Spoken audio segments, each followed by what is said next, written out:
Hey guys, I just wanted to quickly update you on some new things that our president, Mr. Trump, is doing related to Dodd-Frank. I know this isn't as interesting for some of you out there, but it's an important piece of legislation, so I figured I'd go ahead and walk you through some of the things that are changing and why I completely disagree. So first off, Dodd-Frank, the act passed after the big financial crisis in 2008.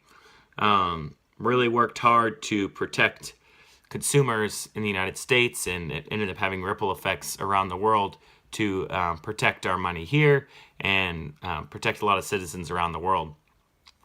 As part of his campaign, Donald Trump promised to remove a lot of the components of this legislation, and he started recently with this past week by signing an executive order to dismantle some of these functions. So just some of the things that have come about from Dodd-Frank include increasing security, so making sure that banks actually have more than 5% of money on hand inside of their stores before they start lending. That was a huge component of the financial crisis. Just making sure that creditors are aware and provide proper information to consumers. That's a part of the CRA version of the Dodd-Frank Act.